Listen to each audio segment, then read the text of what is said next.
President Obama spoke about the swine flu epidemic and several issues Wednesday night at a press conference marking his 100th day in office.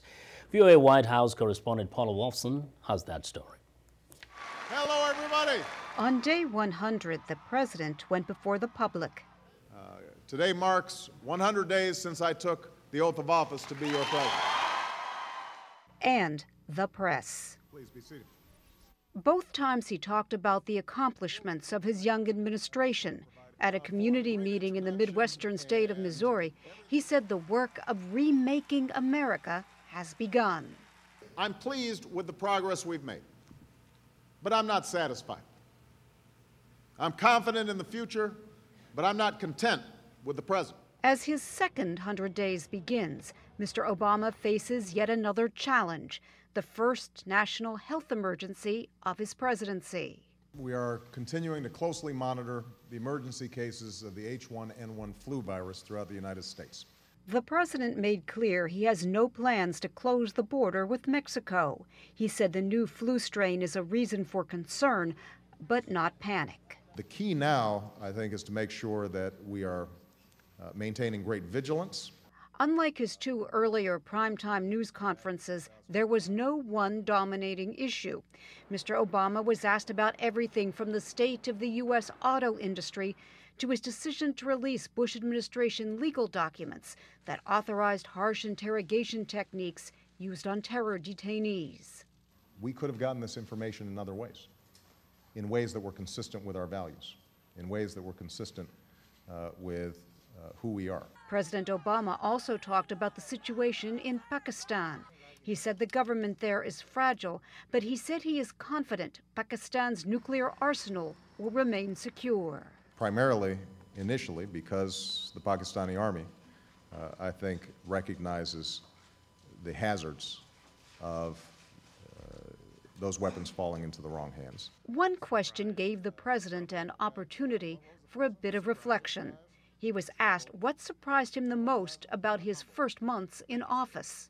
The typical president, I think, has 2 or 3 big problems. We've got 7 or 8 big problems. He said the toughest part is managing all these problems while bringing about the change he promised American voters last November. All right. Thank you, everybody. Paula Wolfson, VOA News, the White House. Well, we actually have Paula Wolfson with us here in the studio to discuss President Obama's first days. Thank you for being here. Always a pleasure. So, as we just heard Mr. Obama say, normally presidents have 2 to 3 issues. He has 7 to 8. Now, considering how people are judging him within these 100 days, how is he faring? Well, public opinion polls give him personally a great boost. He's up in the well over 60%, one of the highest popularity ratings we've seen for a new president in decades. People are waiting, though. If you look at the polls, the approval of his policies is a little bit lower.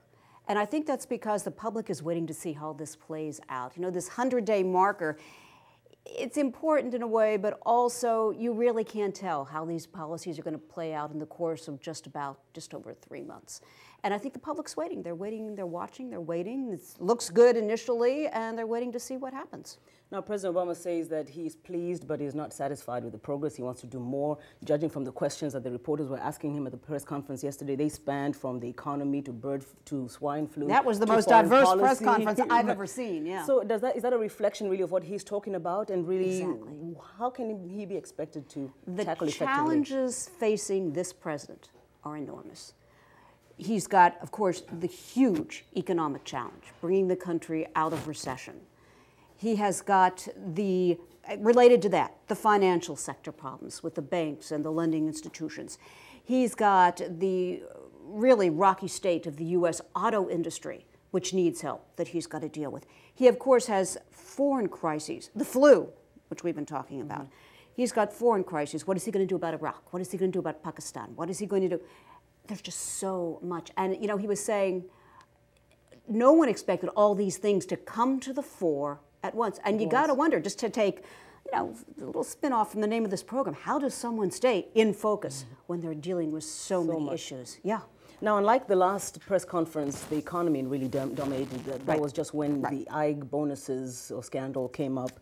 Now, of course, yesterday there were the questions of Iraq and Afghanistan, which seem to be resurfacing again. What is causing this resurfacing of those questions, and what are the concerns around Well, I that? think at the point where he gave his last news conference, if I'm not mistaken, they were still in the process of finalizing their reviews of policy, reviewing everything that had been done by the Bush administration, talking within the administration, outside the administration, to all the experts, getting all the information, all the advice, and deciding what to do about Iraq and what to do about their policy vis-a-vis Afghanistan and Pakistan. And by last night, at the news conference, those policy papers were out. They had finished their reviews, and the president has made his statements. We know what he wants to do now in Iraq. We know which direction he wants to go with Afghanistan and Pakistan. And that's what led to the questioning.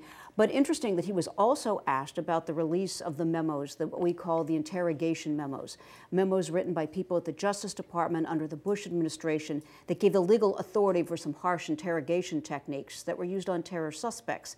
And he's still being asked about that. That is still a big issue as well. And that's America trying to come to terms with its past. It'll be interesting to see how it deals with it.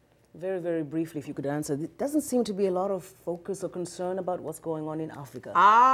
That's behind the scenes. I think you've seen in the first couple months, he's looking at the two big foreign policy challenges because they had to be really, really, really addressed. Africa is there.